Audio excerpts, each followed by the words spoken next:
Assalamualaikum warahmatullahi wabarakatuh. Halo semuanya, di sini saya akan menjelaskan mengenai salah satu tugas mata kuliah praktikum perpajakan dari Prodi Akuntansi. Sebelumnya, perkenalkan nama saya Dian Safitri dengan NIM 223134008 kelas 4A1.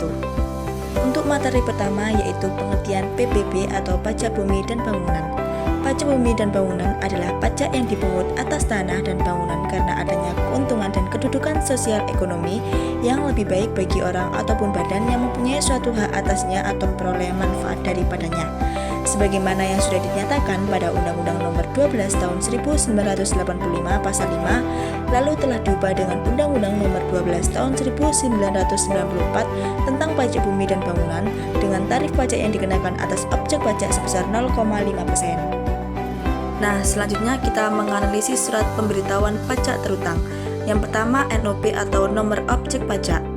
Nomor pertama, bagian pertama ada 2 digit berupa kode daerah tingkat 1. Nomor kedua, lalu bagian digit kedua berupa kode daerah tingkat 2. Nomor ketiga, 3 digit ketiga berupa kode kecamatan. Nomor keempat, 3 digit keempat merupakan kode kelurahan atau kode desa.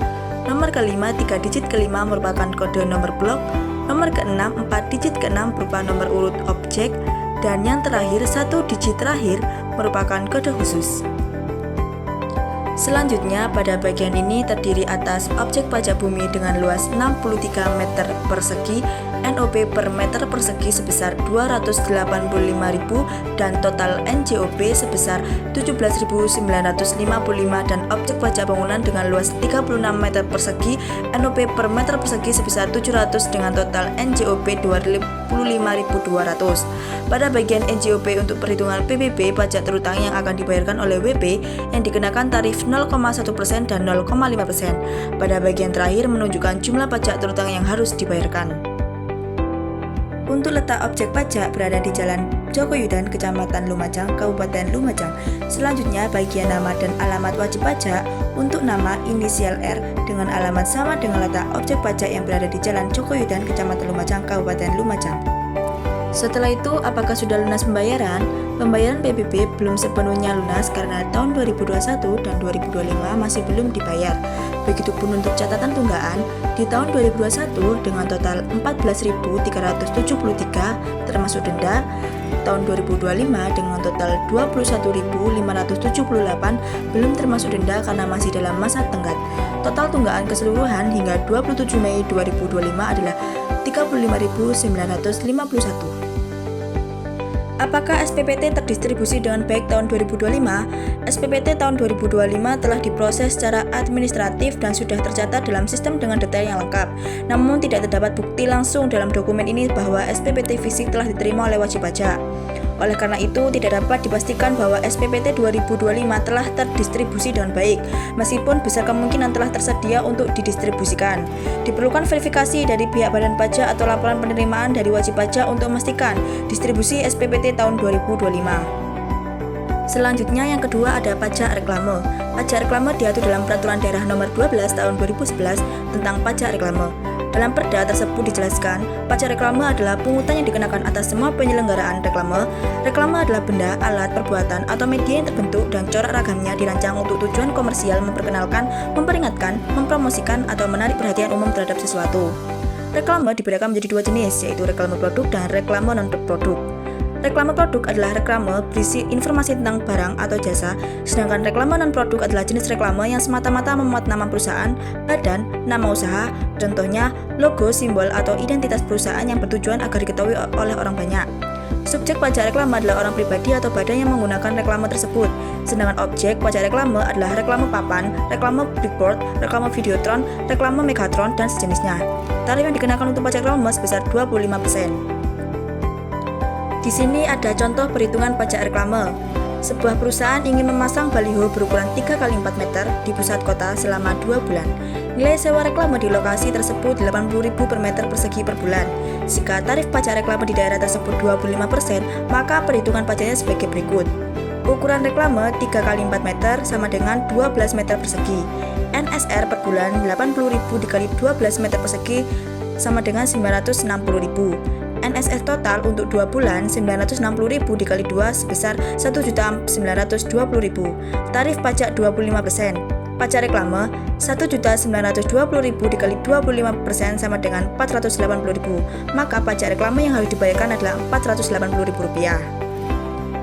Begitu juga ada contoh pajak reklame.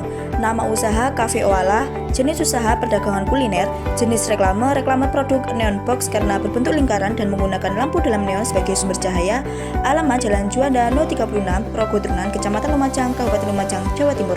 Reklame ini bertujuan untuk mempromosikan kafe tersebut, meningkatkan brand awareness, dan mendorong konsumen untuk berkunjung. Reklame ini juga dapat menyampaikan informasi tentang menu, promosi, atau event khusus yang diselenggarakan oleh kafe tersebut. Contoh pajak reklame yang kedua yaitu nama usaha Teratai Souvenir Craft, jenis usaha perdagangan, jenis reklame produk neon box karena menggunakan lampu dalam neon sebagai sumber cahaya, alamat Jalan Letkol Slamet Wardoyo No 31 Citro Diwangsan, Kecamatan Lumajang, Kabupaten Lumajang, Jawa Timur. Reklame ini bertujuan untuk meningkatkan penjualan souvenir, menarik perhatian konsumen, dan menciptakan kesadaran merek. Souvenir yang digunakan sebagai media promosi dapat meningkatkan kemungkinan penjualan yang tinggi dan menarik lebih banyak konsumen baru. Yang terakhir nomor 3 ada pajak restoran PPJT. Pajak barang dan jasa tertentu atau PPJT adalah pajak yang dibayarkan oleh konsumen akhir atas konsumsi barang dan jasa tertentu. Barang dan jasa tertentu adalah barang dan jasa tertentu yang dijual atau diserahkan kepada konsumen akhir. PPJT dipungut oleh pemerintah kabupaten atau kota berdasarkan perhitungan sendiri oleh wajib pajak, sebagaimana diatur dalam pasal 4 ayat 2 huruf B dan pasal 5 ayat 2 Undang-Undang HKPD. Jenis barang dan jasa kena PPJT diantaranya seperti penjualan atau konsumsi makanan dan minuman, penjualan tenaga listrik, penjualan perhotelan, penjualan jasa parkir, dan penjualan jasa kesenian dan hiburan. Tarif PPJT batas maksimal yang dapat menjadi acuan Pemda untuk menentukan tarif PPJT diatur oleh pasal 58 Undang-Undang HKPD, yakni paling tinggi sebesar 10% dari jumlah yang dibayarkan oleh konsumen. Untuk contoh perhitungan PPJT, yakni Dian membeli makanan dan minuman di Gajah Mada Restoran di Jakarta dengan total harga Rp500.000. Dari masing-masing harga makanan Rp300.000 dan harga minuman Rp200.000, maka pengenaan PPJT makanan dan minuman yang dibeli Dian di Gajah Mada Restoran dengan rincian sebagai berikut. Harga makanan Rp300, harga minuman Rp200, tarif PPJT Jakarta 10%. Perhitungannya, Rp300 ditambah Rp200 sebesar Rp500.000. Rp500.000 dikali 10%, yakni sebesar Rp50.000. Maka pajak PPJT yang dibayarkan oleh Dian adalah Rp50.000. Ini adalah contoh pajak PPJT. Nama usaha Cafe Magnolia, jenis usaha perdagangan kuliner, alamat Jalan Jenderal Ahmad Yani, Kebuarjo, Kecamatan Lumajang, Kabupaten Lumajang, Jawa Timur. Cafe ini sudah dipungut pajak sejak awal berdirinya Cafe Magnolia di tahun 2023 sampai sekarang ini di tahun 2025. Sehingga dalam pembayaran pajak Cafe Magnolia ini bisa dikatakan lancar dalam pembayaran pajaknya. Mekanisme pemungutan pajak ini oleh owner cafe tidak dibebankan pada konsumen langsung, namun dilakukan dengan cara taksasi atau taksiran dan perhitungan yang merujuk pada harga suatu barang. Pajak pada kafe ini dipungut oleh petugas pemungut pajak. Baik, terima kasih. Itu saja penjelasan dari saya. Semoga bermanfaat. Wassalamualaikum warahmatullahi wabarakatuh.